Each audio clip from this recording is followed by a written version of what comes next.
Hello guys, welcome back to my channel easy mac concept. अभी आपको पता है कि जीटीयू का सर्कुलर आया है और आपका टाइम टेबल भी आया है कि एमसीक्यू आपका 8 जून से जो है 8 जून 2021 से आपके एग्ज़ाम शुरू होने वाले हैं। सो इस वीडियो में हम 20 मोस्ट इम्पॉर्टेंट एमसीक्यूज़ देखेंगे। इसके पहले भी मैंने एक वीडियो बनाया है जो आपको आई बटन पे मैं दे दूंगा। तो टोटल 40 क्वेश्चंस हम यहाँ पे देखेंगे। और अगर आपको जो है इसका पीडीएफ चाहिए फॉर्मेट पे, तो आप मुझे मेरे इस वीडियो के एंड तक बने रहिए। तो मैं आपको बताऊंगा कि आप पीडीएफ कैसे गेन कर सकते हैं या कहाँ से आप पर डाउनलोड कर सकते हैं। ओके, सो मेरे साथ वीडियो में एंड तक बने रहिएगा। तो चलिए आज के 20 एमसीक्यूज़ शुरू करते हैं। सो इसको लेके आपके टोटल 40 एमसीक्यूज़ हो जाएंगे जिसके मैं वीडियो बना रहा हूँ। Okay, so first question is for today. An individual who initiates, creates and manage a new business can be called as an entrepreneur. जो नया बिजनेस इनिशिएट करता है, क्रिएट करता है, मैनेज करता है, वो सब कुछ जो करता है उसे क्या बोलेंगे हम? An entrepreneur.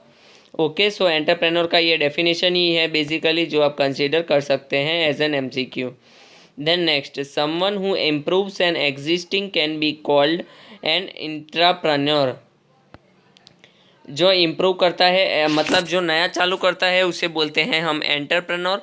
और जो एग्जिस्टिंग बिजनेस को जो है ग्रो करता है तो उसे हम बोलते हैं an intrapreneur. Then next, which of the following can provide the motivation of to start a new business venture.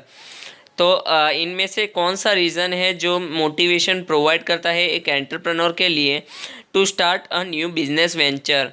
So the answer is all of the above. Okay, मतलब कौन कौन सा? के फाइनेंशियल रिवॉर्ड, एक फाइनेंशियल रिवॉर्ड जो है कमाने का अगर किसी को इंटरेस्ट हो तो वो एंटरप्रेन्योरशिप के थ्रू इनकम कर सकता है। Then next is a desire to be independent, मतलब किसी पे डिपेंड ना रहना, किसी की मतलब ऑर्डर फॉलो ना करके अपना खुद का बिजनेस और ग्रो करना। Then next is risk taking. ये सब कुछ जो है आपको मोटिवेशन प्रोवाइड करता है to start a new business. Then next fourth question is, why are the small business important to a country's economy. एक स्मॉल बिजनेस अगर हम स्टार्ट करें तो वो कंट्रीज इकोनॉमी के लिए किस तरीके से बेनिफिशियल रहेगा? सो इसका भी आंसर जो है ऑल ऑफ द एबव, मतलब they give outlet for entrepreneurs, entrepreneur के लिए आउटलेट मिलता है। Then next is, they can also provide the specialist support to larger companies. Then next is, they can be innovators of new products. Okay, so इन सब के कारण जो है स्मॉल बिजनेस जो है कंट्री के इकोनॉमी में हेल्प करता है। Then next, which industrial sector tends to naturally promote the small scale business and entrepreneurship and generally has the lower barriers to market entry? So that is service.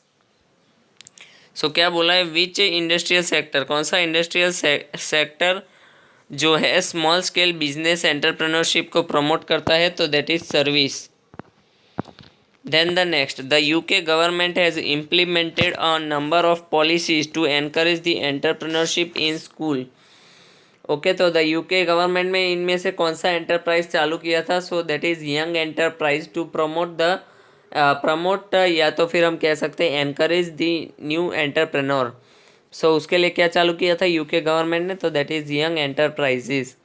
Then next, intellectual property laws can protect. Intellectual property जो law होते हैं वो क्या क्या चीज़ें protect करते हैं? तो that is trademark, copyright and patents. So the option would be all of the above is correct. Then next, a business management where one party allows another party to use business name and sell its products or service is known as a franchise। तो मतलब franchise क्या है कि एक business arrangement है जिसमें आप दूसरे का नेम और दूसरे का मतलब ब्रांड वैल्यू जो है वो आप यूज़ कर सकते हैं।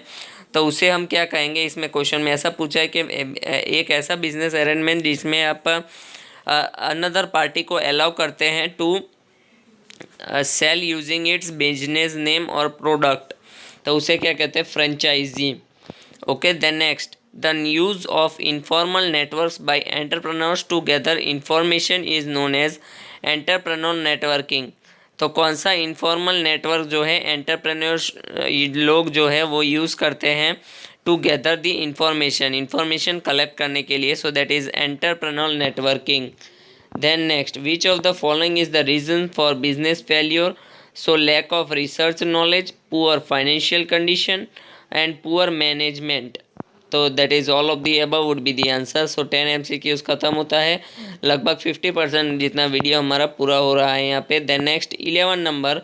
सो 11 number is a new ventures business plan is important because, जो नया वेंचर जो है उसका बिजनेस प्लान करना क्यों इम्पोर्टेंट रहता है? सो 3 मेन रीज़न यहाँ पे दिए गए हैं। It helps to persuade other to commit the finance findings the venture, can help demonstrate the visibility of venture, provide a guide for business activities by defining objectives, and finally the answer would be all of the above. Then next, primary data किसे कहा जाता है? कि the new data collected for a project।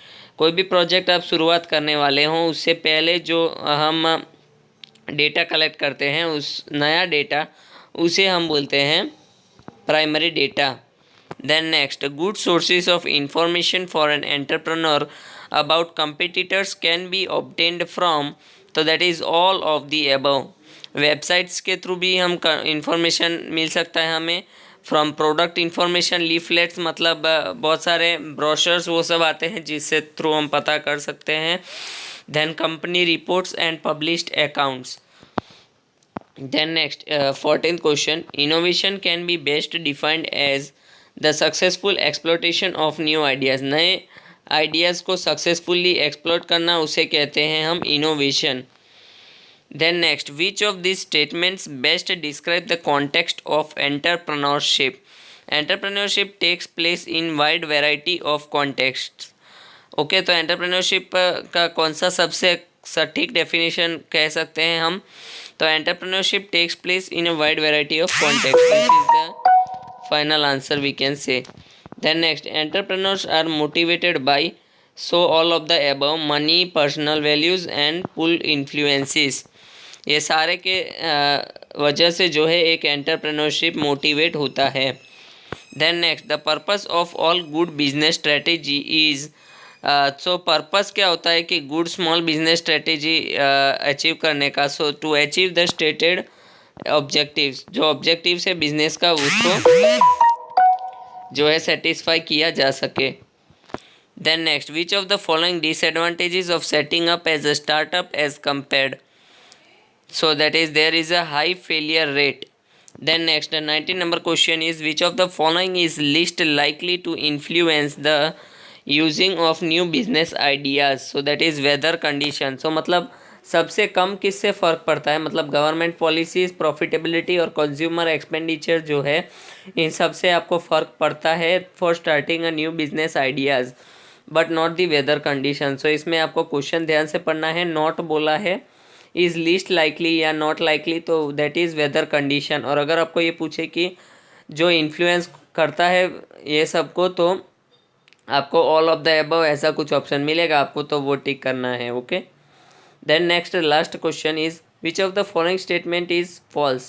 So it is a good idea for business to completely solely on price, to compete solely on price, ये जो है गलत statement है। बाकी selling is essential for a matching process, a benefit is the value of a product feature of a customer, and the market segmentation is a useful process for small business to undertake। these all are the true statements and the last one is the false statement। so यहाँ पे false statement आपको पूछा है question में, तो आपका option आएगा D. Okay, तो ये वीडियो देखने के लिए बहुत बहुत धन्यवाद। Thank you so much guys for watching this video. और अगर आपको इसका पीडीएफ चाहिए तो आपको नीचे एक लिंक मिलेगा जिसमें आप विज़िट करके टोटल 100+ मोस्ट इम्पॉर्टेंट MCQs जो है GTU के लिए फॉर द एंटरप्रेन्योरशिप सब्जेक्ट, वो आप डाउनलोड कर सकते हैं। और अगर आपको REE ECM ऑटोमोबाइल इंजीनियरिंग का भी जो है PDF चाहिए, तो आप नीचे लिंक पे जाके जो है उसे बाय कर सकते हैं। बहुत ही मिनिमम प्राइस रखा है मैंने, तो आप विज़िट कीजिए और जाके डाउनलोड कर लीजिए, या तो फिर आप PDF उसका मिल सकता है आपको।